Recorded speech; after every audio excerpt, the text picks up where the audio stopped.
विशेषतः मुंबई महानगरपालिकेच्या निवडणुकांसाठी उद्धव ठाकरे आणि राज ठाकरे एकत्र येतील अशा पद्धतीच्या चर्चा आपण अनेक महिने ऐकल्या आणि त्यानंतर अखेर या दोन्ही बंधूंनी युती केली।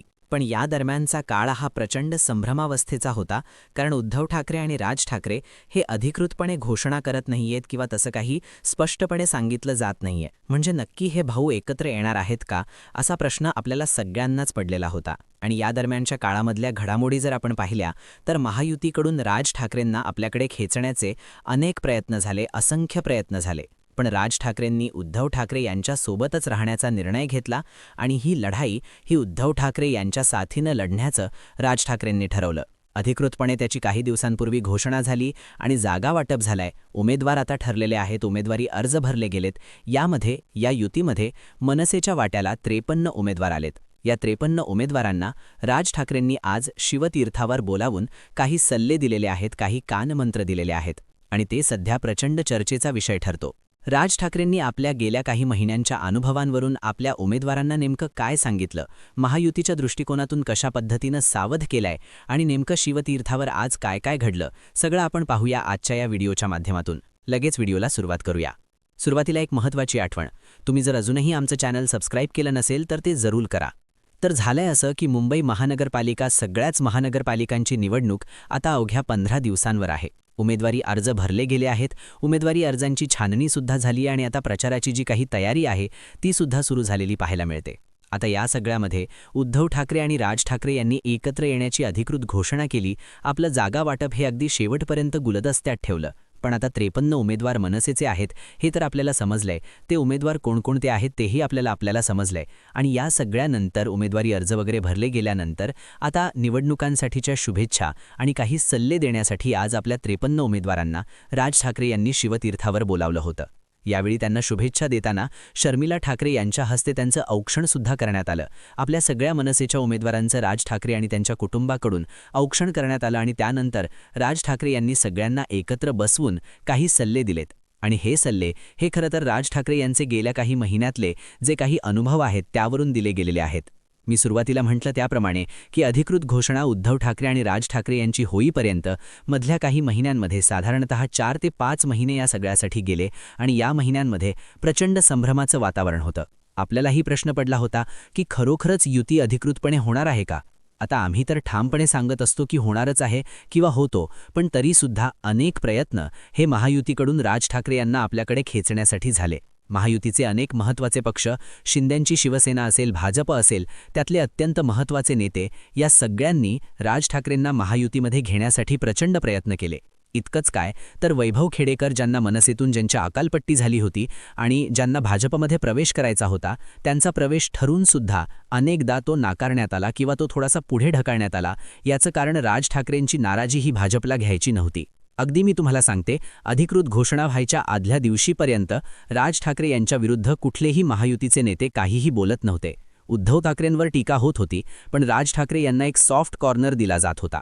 म्हणजे अखेरपर्यंत हे सगळे प्रयत्न राज ठाकरे यांना आपल्याकडे घेण्यासाठी होत होते, कारण जर राज ठाकरे यांना महायुतीमध्ये घेतलं तर उद्धव ठाकरेंची ताकद ही प्रचंड कमी होईल, अशा पद्धतीची महायुतीची रणनीती असेल आणि त्यामुळे उद्धव ठाकरे एकटे पडणार होते। म्हणून महायुतीकडून हे सगळे प्रयत्न होत होते। पण राज ठाकरेंनी महायुतीचे हे सगळे प्रयत्न फोल ठरवले। राज ठाकरेंनी मुंबई मनपाच्या या निवडणुकीसाठी उद्धव ठाकरे यांचीच साथ देण्याचं ठरवलं।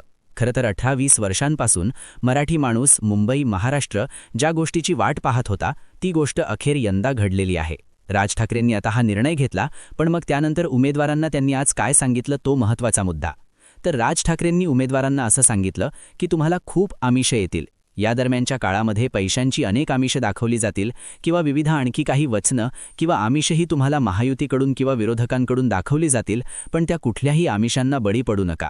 ही मुंबईची आपली महत्त्वाची अस्तित्वाची लढाई आहे, ही मराठी माणसाची लढाई आहे आणि आपली शेवटची ही लढाई आहे।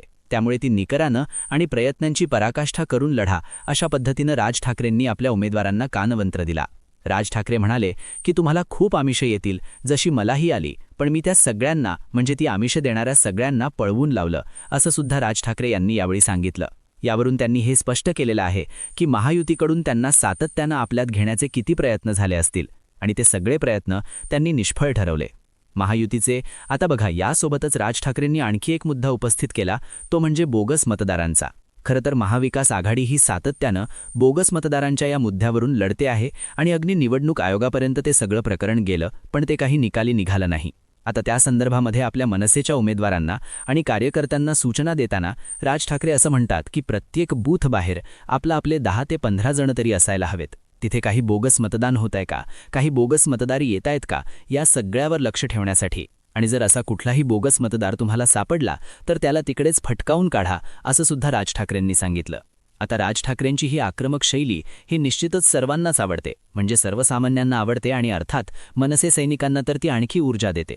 त्यामुळे राज ठाकरेंच्या शिवतीर्थावरच्या या सल्ल्यांनंतर किंवा कानमंत्रांनंतर आता मनसे सैनिकांमध्ये, मनसेच्या या उमेदवारांमध्ये आणखी बळ आल्याचं पाहायला मिळतंय. राज ठाकरेंनी महायुतीचे सगळे सल्ले, सगळी आमिषं सगळं बाजूला टाकून मराठी माणसाच्या मुद्द्यावरून उद्धव ठाकरे यांच्यासोबत एकत्र येण्याचा हा निर्णय घेतलेला आहे आणि आपल्या उमेदवारांना सुद्धा तसंच वागावं अशा पद्धतीची अपेक्षा ही त्यांनी व्यक्त केलेली आहे. शिवाय बोगस मतदारांचा मुद्दासुद्धा इथे पुन्हा एकदा आपण म्हणूया की हायलाईट करण्यात आलेला आहे. आता या सगळ्यामध्ये उमेदवारांना हे अशा पद्धतीनं बळ दिल्यानंतर आणि त्यांना एक ऊर्जा दिल्यानंतर या निवडणुकांमध्ये हे दोन्ही पक्ष, उद्धव ठाकरे आणि राज ठाकरे यांचे पक्ष, हे कशी कामगिरी करतात हे पाहणं अत्यंत महत्त्वाचं ठरेल. बघा, महायुतीचं जर आपण पाहिलं तर गेल्या निवडणुकांमध्ये भाजप आणि एकसंध शिवसेनेच्या जागांमध्ये खूपच कमी फरक होता. त्यामुळे यंदा तो पार करणं हे भाजपला कठीण नाहीये, कारण आधीच शिवसेना फुटलेली आहे. आणि अशा या सगळ्या वातावरणामध्ये आपली 20-25 वर्षांची सत्ता कायम ठेवणं, आपली ताकद दाखवणं, आपलं मुंबईतलं वर्चस्व आणि अस्तित्व पुन्हा सिद्ध करणं ही मोठी लढाई आहे. आणि ती कशा पद्धतीनं लढली जाते, प्रचार कसा होतो, उद्धव ठाकरे आणि राज ठाकरे यांच्या सभा कशा लागतात आणि त्याला प्रतिसाद कसा मिळतो याचवर अवलंबून आहे. त्यामुळे नेमकं येत्या काळामध्ये काय काय घडतं सगळं आपण पाहणार आहोत आणि वेळोवेळी या सगळ्या संदर्भातल्या बातम्याही आम्ही तुमच्यापर्यंत पोहोचवू. तुर्तास मी इथेच थांबतो, पण तुम्हाला राज ठाकरेंच्या या सल्ल्यांविषयी, कानमंत्रांविषयी आणि त्यांनी शिवतीर्थावर घेतलेल्या या बैठकीविषयी उमेदवारांच्या काय काय वाटतंय, तुम्हाला याबद्दल काय वाटतं ते आम्हाला कमेंट करून नक्की सांगा. आणि अशाच व्हिडिओसाठी आपल्या आवाज महाराष्ट्राचा या यूट्यूब चॅनलला सबस्क्राईब नक्की करा. धन्यवाद.